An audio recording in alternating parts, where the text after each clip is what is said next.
Assalamualaikum warahmatullahi wabarakatuh. Jumpa lagi dengan kami di channel Spiritual Sufi Kisah Alam.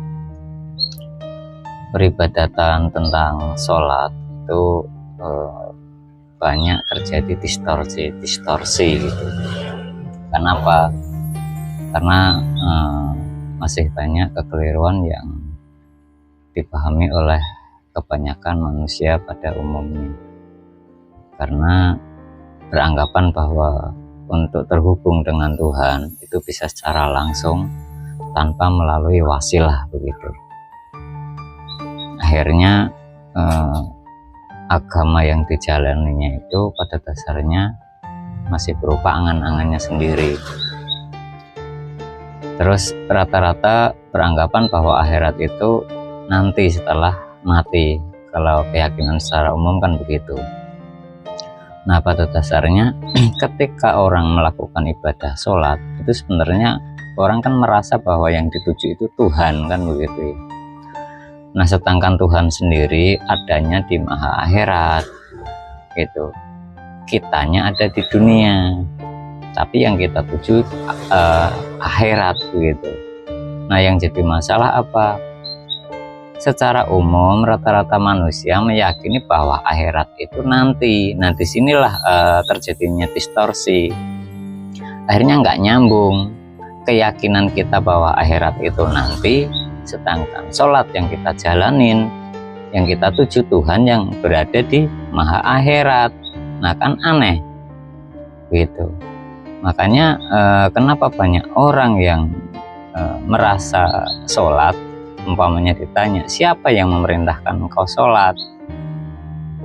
Nah, secara umum orang terkadang tersinggung begitu. Ditanya, siapa yang memerintahkan kau sholat? Sedangkan Tuhan saja kau belum kenal.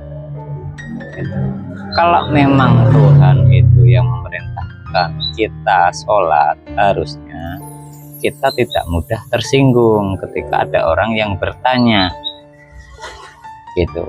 Karena ini tentang hanya sekedar pertanyaan untuk apa? Menyadarkan diri kita dari dogma-dogma yang berdasarkan literasi ataupun katanya-katanya.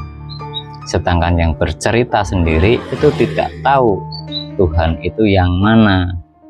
Karena sudah banyak yang terdogma bahwa untuk mengenal Tuhan tidak membutuhkan wasilah ataupun bisa secara langsung begitu. Nah, padahal para nabi sendiri mengajarkan tentang wasilah dan pentingnya wasilah, karena tidak mungkin Tuhan yang di maha akhirat itu dijangkau dengan jasmani kita manusia yang ada di dunia, karena mustahil gitu. Perbedaan dimensinya itu sangat tinggi sekali. Disinilah menjadi dogma-dogma yang melekat pada manusia saat ini. Ketika tidak melalui sistem dalam bertuhan, itu akhirnya yang mengajarkan, yang memerintahkan sholat itu sebenarnya bukan Tuhan. Kalau enggak mendapatkan perintah dari orang ataupun hanya mendengarkan cerita ataupun berdasarkan buku sebenarnya. Jadi bukan Tuhan yang memerintahkan orang itu sholat, karena kalau memang Tuhan yang memerintahkan orang-orang itu sholat secara umum, itu harusnya orang itu sudah mengenal Tuhan dulu gitu. Nah, bagaimana kita bisa mengenal Tuhan sedangkan kita di dunia, sedang Tuhan di akhirat ataupun di maha akhirat? Itulah fungsinya wasilah, karena hakikat wasilah itu cahaya Tuhan sendiri yang mewujud ke dunia dalam wujud manusia. Kalau zaman dulu itu ya para nabi itu tadi, dan di baliknya para nabi ada cahaya Tuhan ataupun disebut Rasul atau Rasulullah begitu. Jadi di sebaliknya nabi itu pada dasarnya ada cahaya Tuhan. Nah, zaman sekarang berhubung nabi itu sudah khatam, yang harus kita cari wasilahnya itu berada pada apa? Pewarisnya nabi itu sendiri. Yang diwarisi apa? Ilmu yang ada di dada Nabi Muhammad itu, dan pewarisnya sudah sampai zaman sekarang. Jadi kita tidak bisa berkiblat di zaman Nabi Muhammad. Karena apa? Kita tidak hidup sezaman dengan Nabi Muhammad. Jadi syarat beragama dalam sistem bertuhan itu syaratnya pembawa wasilah harus hidup sezaman dengan kita. Kita hidup, pembawa wasilahnya juga sama-sama hidup. Maksudnya apa? Jasmaninya sama-sama hidup.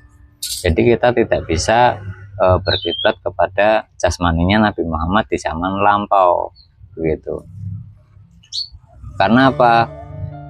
Pembawa wasilah pada zaman sekarang pun sebenarnya isi di dalamnya ya sama dengan isi di dalamnya Nabi Muhammad. Itu. Jadi yang membedakan hanya wujud jasmaninya saja, tapi isi di dalamnya sama ya, cahaya-cahaya Tuhan juga.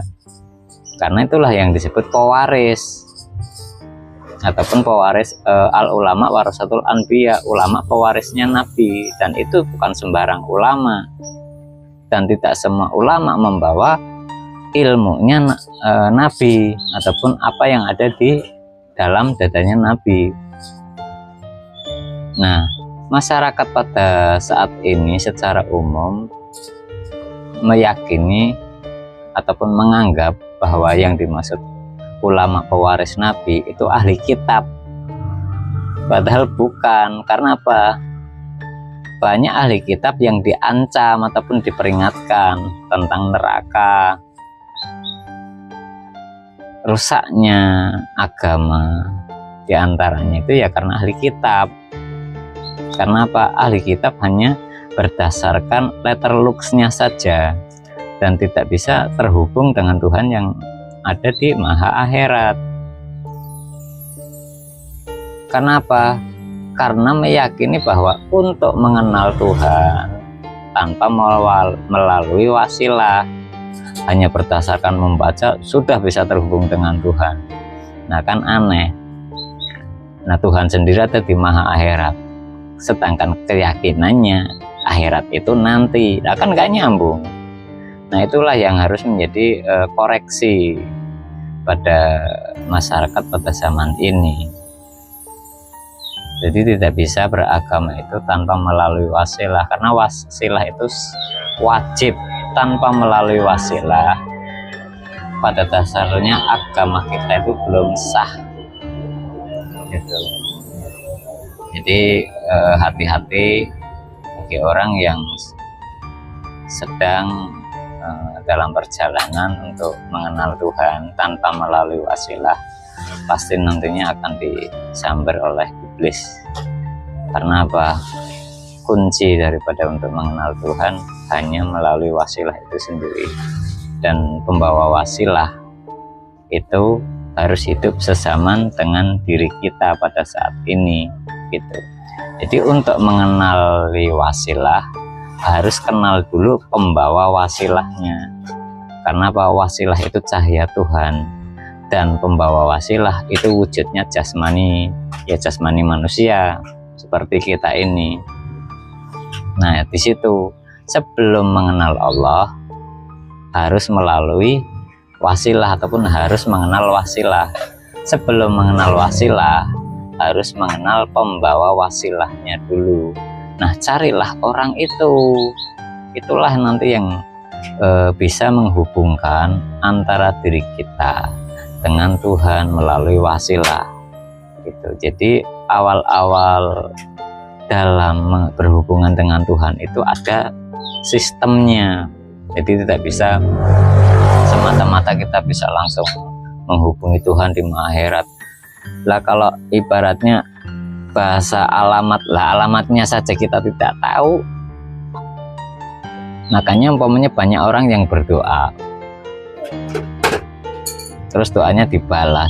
Emang yang membalas siapa doa itu, sedangkan Tuhan saja belum tahu gitu. Ibarat kita berkirim surat itu kita tidak tahu alamatnya yang mana, kita hanya dalam amplop suratnya itu tanpa alamat, kira-kira kan nggak nyampe, kira-kira nyampe nggak? Kan nggak nyampe itu. Ini logikanya saja kan begitu. Makanya sebelum kita berkirim surat, kita harus tahu dulu alamatnya mana. Barulah ketika memang itu alamatnya sudah tepat, nah disitulah nanti akan ada balasan dari alamat itu atau pemilik alamat itu. Begitupun juga dengan doa-doa kita. Kalau kita tidak mengenal Tuhan yang mana, lantas kita berdoa, kok doa kita dikabulkan, itu berarti yang membalas bukan Tuhan, tapi yang membalas doa ya setan. Itulah yang banyak diyakini pada zaman ini, disangkanya Tuhan, pada dasarnya apa? Setan. Baik, sementara ini dulu yang dapat kami sampaikan. Terima kasih pada seluruh saudaraku dimanapun berada. Salam damai, salam persatuan, Indonesia bersatu. Wabillahi taufiq wal hidayah. Wassalamualaikum warahmatullahi wabarakatuh.